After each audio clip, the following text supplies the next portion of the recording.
very much, Jen, for inviting me to be here. It is a delight to be here. I have known about PFO for a number of years, but it really started with, I just kept getting a lot of mail and invitations from my friends of my kids' friends. Kept asking me for money.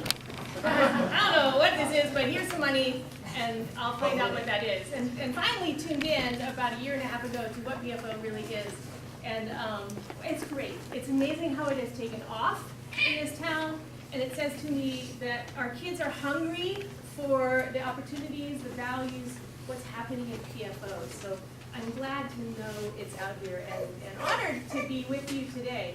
I looked out on the crowd of kids out there. They're doing great stuff. And these t-shirts are really fun. So good for you.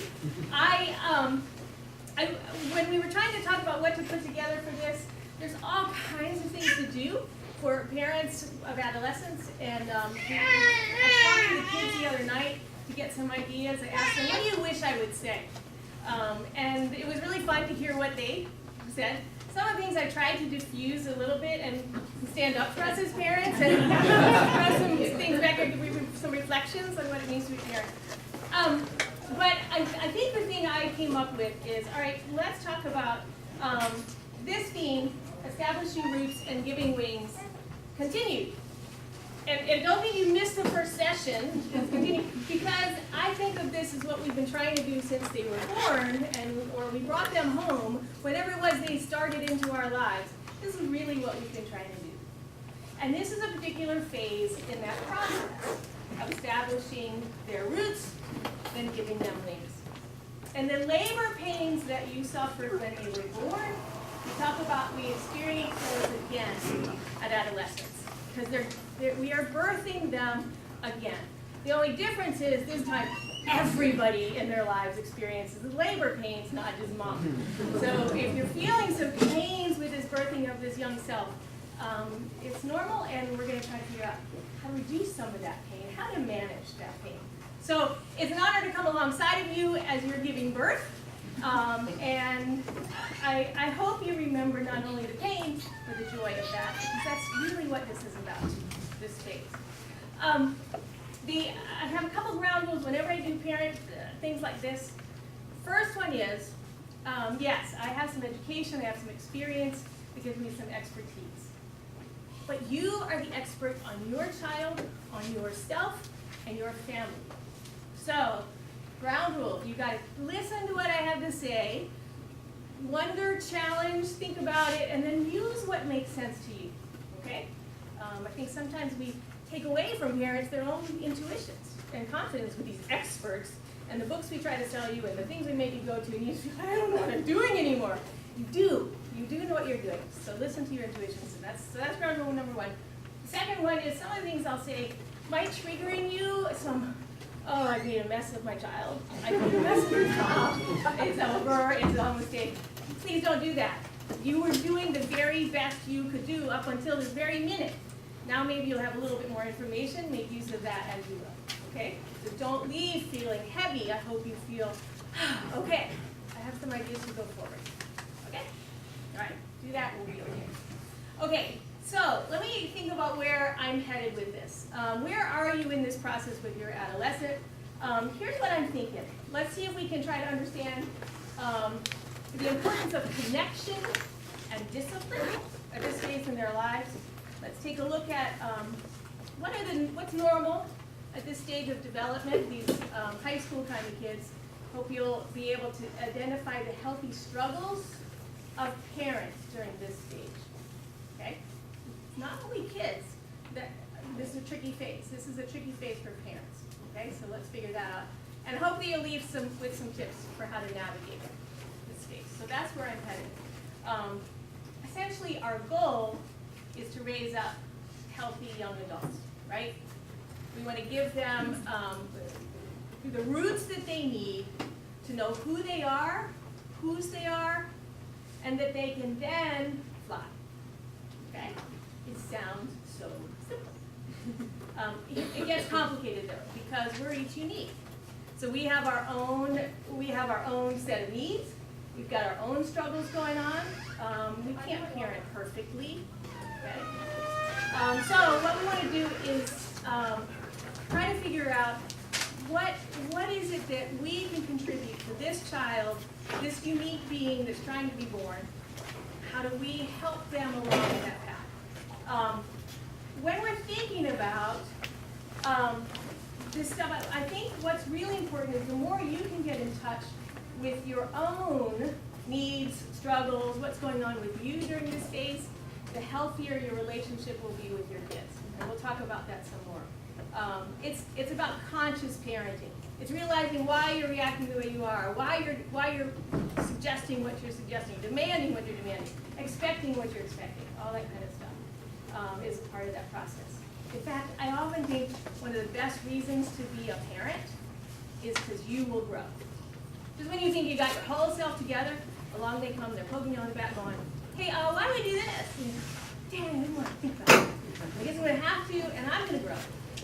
So you will be a better person at the end of it if you stick with that conscious kind of parenting. So what does this healthy kid look like? That's what we want to think about for a minute. What is this healthy self that we're trying to produce? I think holding that vision in your mind is what we want to be able to do. So, and you might even ask yourself, how healthy am I, given this list of dimensions of a healthy self that we're talking about? We want our kids to feel effective out in the world. The fancy words, efficacy and agency. Do they feel like they can make things happen in their world? And that you have some control over those things that are happening to you. Okay? We want them to be able to have a sense that they are in control of their lives themselves, that they can regulate themselves, they can manage their stress, they can calm themselves, they can feel excitement, they can feel the range of emotions. So that's what we mean by that. Okay? We hope that they're able to form deep and enduring relationships. Okay? Healthy self. What are their hobbies and interests? What are they good at? What do they love? What are their passions? What are they involved in? How are they engaging the world with their talents, themselves? Do they add value to themselves? What's their lovability? How much do they love themselves? Okay? So, we want to be thinking, okay, this is my long-term thing as a parent. This is where I want them to get. Besides financially independent, this is what we want, right? Okay? So this is what we're trying to get to. Keep that in your mind. And you see, it's not an overnight process. Again, this has been going on ever since they came into your lives, and it's going to keep going on. My daughters are now in their 30s, and I think we're still working on some of this stuff. Okay. So it's an ongoing kind of process. But having this vision of where you hope they'll be when they launch from home, from the nest, when they've got their wings to try out, this is where we want you to head. Okay? All right. That last one, do they even know how to take care of themselves? Because when they're gone, that's what they've got to be able to do even more effectively. Okay? You think of it as an internal home. Do they have a place that's home that's internal, not just external? Okay? All right. Now, what would be the thing that would get us that? Let's see, especially kids who are privileged, we know are really suffering at high rates these days of depression, anxiety, seeing more suicide, more substance abuse. There's a mental health crisis among our privileged. It's interesting because we've spent a lot of energy in this country, in a lot of programs on kids we call at risk. And we think of kids who don't have privilege, don't have resources. What's happening is there's also a crisis at the other end of this game. Okay? You can do a whole thing on that, but let's stay focused on the wider group. So how do we get to this healthy self that we're wondering? If there was a silver bullet, what would it be? This is what we seem to know. There's no such thing as a silver bullet, but this is hugely important. Okay? What we find is that we need, what kids need, what adolescents need, is that emotional closeness, that connection with somebody, with their significant adult. It's not a parent, it's got to be somebody who's constant in their lives that offers them that. Okay? That's how they're going to face all the pressures that they face. The achievement pressure is really powerful on modern kids. The need to compete. is huge. And it gets dangerous these days because what's happening is more and more, I think they're associating their value, their lovability with their achievements. And we buy into that because that's what our culture puts the pressure on us to think.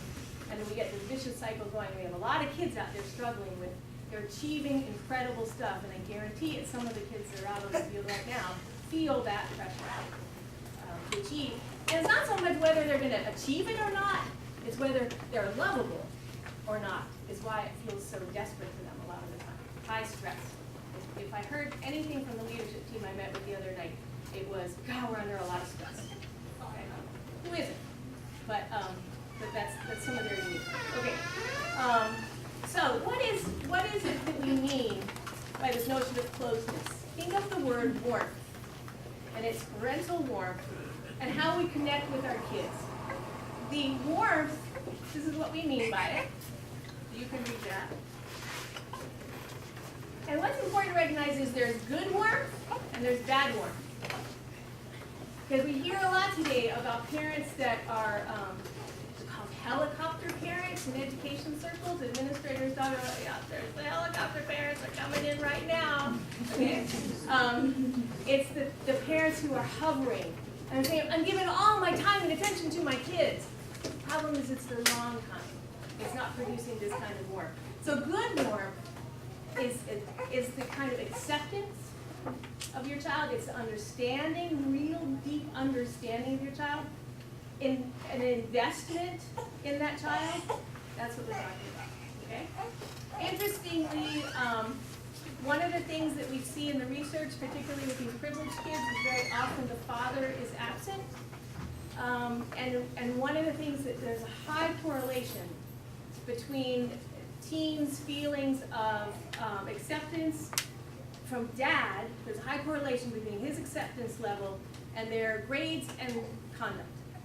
It's just a simple study you can do about grades and conduct and dad's closeness to experiences of warmth with dad. High correlation there. So anyway, I want you to think about good warmth, bad warmth. Bad warmth has to do with the it's the hovering, it's the parental neediness, it's too much intrusion in the child's life. So I think sometimes folks mistake that hovering kind of thing for I'm trying to be with my kid, attend to my kid, make sure they get everything. In fact, that defeats us. All right. The thing I want you to know too is that we talk about connection and discipline. They go together. And discipline really is about creating boundaries. And look at this. It's a little bit different than sometimes we think about it. Okay. So I think of discipline as boundaries. Helping kids find where those boundaries are, the healthy boundaries. And what we hope is, ideally, when kids are young, the boundaries are tight, right? But as they do well with those boundaries, they get spread out, farther and farther, okay? But they're still there for teens, okay? The trick is we got to be alert and awake and provide those boundaries for them, okay? All right. Okay, let's take a look at some of the healthy struggles for kids and parents. Notice I say kids and parents. So anyway, here's your normal, your kid's normal if they're struggling with these kind of things. I want to grow up, but not right now.